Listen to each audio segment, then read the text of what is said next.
Megan's hands gripped the control yoke as if her life depended on it, because it did. The plane trembled slightly, the horizon tilting just a little to the right. The Air Marshal, Ryan Cole, leaned in beside her, eyes darting across the glowing instruments.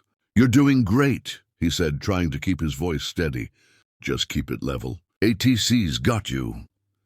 Down at Denver Air Traffic Control, Chief Controller Sam Lawson and his team were working at lightning speed. "Get every emergency vehicle we've got ready," he ordered. "Runway 34L cleared. We've got a passenger at the controls." His assistant stared at him in disbelief. "A passenger? You're not serious." "Oh, I'm serious," Lawson replied grimly. "And she's got 183 souls depending on her." Back in the cockpit, the headset crackled again. "Megan, this is Denver Control. You're doing fine. Now look at the instrument panel in front of you. Do you see the artificial horizon?" "I see it," Megan replied, voice trembling. "Good. Keep the blue side on top and the brown side below. That means you're flying level. If you tilt, you'll start descending fast." She adjusted carefully, her heart pounding. The plane steadied. The alarms quieted slightly. "Okay," she whispered. "I think I've got it." "Excellent work," Lawson's calm voice came through. "Now we need to set you up for a slow descent into Denver. You're going to do exactly what I say, okay?" "Yes, sir."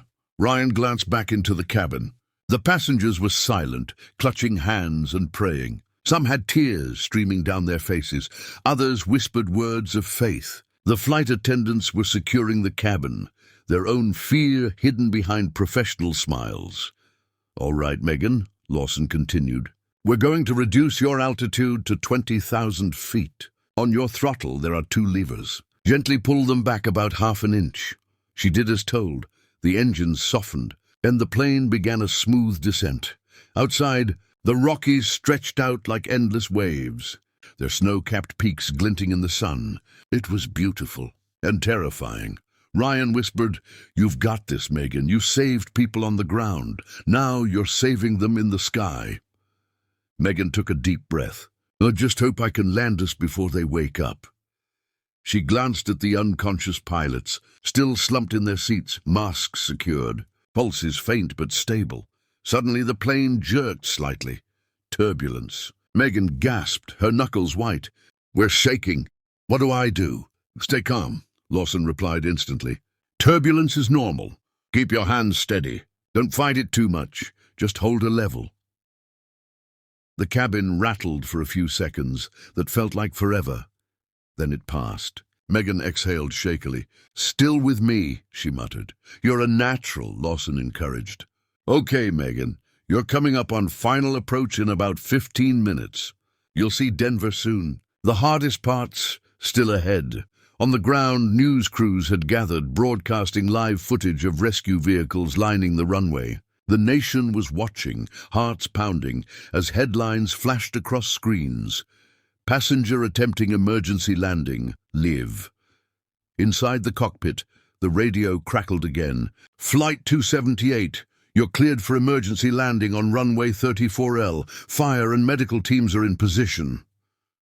Megan nodded, even though they couldn't see her. "Copy that.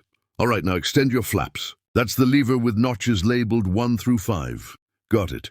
Set them to 3. The plane slowed, the nose dipping slightly. Megan's chest tightened. "Feels like we're falling." "That's normal," Lawson assured. "You're slowing down for landing speed. You're doing perfectly." Ryan looked out the windshield. A long stretch of concrete appeared through the haze. "There's the runway," he said softly. "You've got eyes on it." Megan's pulse skyrocketed. "Okay, I see it." "Oh my God, I see it." "Good. Keep your aim right at the center lights," Lawson said. "You're almost there." "Gear down." She flipped the landing gear lever. A deep rumble echoed as the wheels locked into place. "Altitude 1,000 feet, the system announced. "Megan, you're doing amazing," Lawson said. "Now gently pull back on the yoke, just a little. Keep your nose up." The runway rushed closer. The lights blurred as adrenaline surged through her veins. "We're too fast," she cried. "Ease the throttle back," Lawson instructed. "Easy, easy." The Air Marshal gripped the seat. "Hold it steady. You're almost there." "Flare the nose, now!" The plane touched down hard, bouncing once, then again, before finally settling onto the tarmac with a thunderous screech. Sparks flew as the tires met the runway. For a few long seconds, no one breathed. Then the plane slowed, the engines whined down, and silence filled the cabin. They were safe. Applause erupted. Cheers, sobs, laughter, the sound of 183 souls realizing they were alive. Flight attendants hugged each other. Passengers shouted Megan's name. Ryan turned to her with a grin. "You just landed a Boeing 737, Megan. You did it." Her eyes welled with tears. I just wanted to keep them alive." Emergency vehicles surrounded the plane as medics rushed aboard. The two pilots were carried out on stretchers, weak but breathing. One paramedic turned to Megan and said, "They'll make it." "You saved them too." As Megan stepped off the plane, flashing lights and cameras met her. Reporters shouted questions, but she barely heard them. Her knees trembled, and Ryan caught her arm to steady her. "You're a hero," he said quietly. "You didn't just land a plane. You landed hope." Hours later, at a press conference, FAA officials confirmed both pilots had been stricken with foodborne illness from contaminated in-flight meals. They praised Megan's unbelievable composure and courage under pressure. When a reporter asked her what went through her mind up there, Megan smiled faintly and replied, "I wasn't thinking about myself. I was thinking about everyone who had someone waiting for them on the ground." Her answer went viral. Across the country, people called her the Angel of Flight 278. And that night, as she sat alone in her hotel room, still hearing the echo of engines and alarms, Megan looked out at the quiet Denver skyline and whispered, "Maybe I was meant to be on that flight after all." High above the city, another plane crossed the night sky, steady, silent, and safe, because one brave passenger believed she could do the impossible. The Denver Air Traffic Control Tower was filled with tension so thick you could almost hear the silence. The only sound came from Chief Controller Sam Lawson, his voice firm yet strained as he issued commands. "We've got a passenger flying a Boeing 737, he said into his headset. "I repeat, a passenger is at the controls. Clear every runway and alert emergency response now." Down below, Denver International Airport turned into a scene from a disaster movie. Fire trucks, ambulances, and rescue teams lined the edge of runway 34L, lights flashing silently, waiting for whatever came out of the sky. Meanwhile, 15,000 feet above, Megan Carter sat frozen in the cockpit, her fingers trembling around the yoke. Every dial, every light, every sound felt like a language she didn't understand. The massive aircraft groaned and trembled as if alive, resisting her touch. "You're doing great," said Air Marshal Ryan Cole, his calm voice grounding her amid the chaos. "Just keep her steady, Megan. You're almost there." "I'm trying," she said through clenched teeth. Sweat ran down her face as the plane tilted slightly. "It feels like she's fighting me." "That's because we're descending too fast," came Lawson's voice over the headset. "Pull up gently. Not too much. That's it. Hold. Good. You've got her." The aircraft steadied. In the cabin, fear turned to a fragile silence. Passengers clutched hands, whispered prayers, and pressed their foreheads to their knees. One mother hugged her sleeping child. Another man, a soldier in uniform, quietly recited the words, "Lord, bring us home." Some passengers had their phones out filming. The footage would later go viral, shaky, tearful, showing a cabin full of people waiting for a stranger to save them. On the ground, major news networks broke into live coverage. Breaking news, passenger attempting to land plane after pilots collapse mid-flight. Every TV station, every radio frequency, every online feed turned its attention to Flight 278.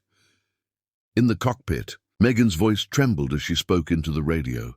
"They're still not waking up," she said, glancing at the unconscious pilots beside her. "I've given them oxygen, but there's no response." Lawson's voice was steady but urgent. "Megan, focus on the landing. You can't help them unless you get that plane down safely. Do you understand?" Yes, she whispered. Understood.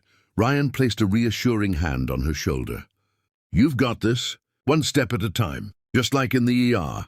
As the plane neared Denver's airspace, ATC guided her through every movement. Okay, Megan, you're approaching final approach. Look for runway 34L. You'll see bright white and red lights lined up ahead. Her eyes widened. I see them. Oh my God, I see the runway. Perfect, Lawson said, his voice calm but intense. Now start reducing throttle. Bring your speed down to 160 knots. Good. Flaps at 30 degrees. Done, Megan replied, her breathing quickening. Gear down, Lawson instructed. The heavy clunk of the landing gear filled the cockpit as the plane began its slow, terrifying descent. Inside the cabin, passengers began to cry, but this time it wasn't fear. It was hope. A ripple of applause moved through the rows as one man whispered, "She's going to do it." Then at 500 feet, everything changed. A violent crosswind slammed against the aircraft, shaking it like a toy. The plane veered to the right, the runway slipping out of sight. Megan screamed, "It's pushing me off course." "I can't hold it." "Correct left. Small movements." Lawson barked, "Don't overcorrect." "You're almost there, Megan. Don't give up." Ryan grabbed the radio. "She's holding it steady. Come on, Megan. Bring us home." Megan fought the controls with every ounce of strength. The engines roared, the plane trembled, alarms blared, and then through sheer will, she lined up with the runway once more. Flare the nose slightly. "Easy. Hold. Hold." Lawson guided. The ground rushed up fast. With a deafening thud, the wheels slammed into the runway, bouncing once, then again, before the aircraft finally settled and rolled smoothly down the strip of asphalt. For a moment, there was only silence. Then the cabin erupted into cheers. People cried, shouted, clapped, and hugged one another. Some fell to their knees.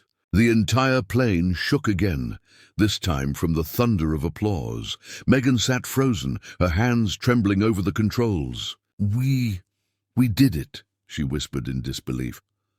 Ryan smiled, lowering his weapon, something he hadn't done since the crisis began. "No, Megan, you did it." As the plane came to a full stop, emergency lights surrounded them. Firefighters and medics sprinted toward the aircraft. Paramedics rushed aboard, gently carrying out both pilots on stretchers. Their breathing was shallow but steady. Megan stood shakily, her legs weak. As she stepped down the stairs, hundreds of flashing lights met her. Emergency crews, reporters, passengers cheering, airport staff clapping. For the first time since the chaos began, she allowed herself to breathe. The next morning, every major headline across the country read, "Paramedic lands passenger jet after pilots collapse mid-flight." At a packed FAA press conference, officials confirmed that both pilots had suffered acute food poisoning from contaminated in-flight meals. Reporters surrounded Megan, cameras flashing. One asked, "How did you stay calm in that situation?" Megan smiled faintly and said, "I just did what I always do, tried to keep people alive." Her words spread across America in hours. Social media hailed her as the angel of Flight 278. News anchors called her courage the miracle over Denver. Later that evening, as the crowd dispersed, Ryan approached her quietly. "You didn't just land a plane, Megan," he said softly. "You gave everyone watching something to believe in again." She smiled, exhausted but grateful. "Maybe that's what I was meant to do."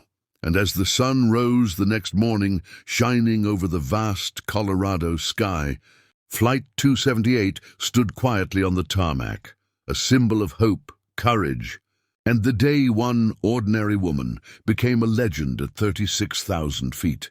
Because sometimes heroes aren't the ones wearing uniforms or badges. They're just passengers who refuse to give up.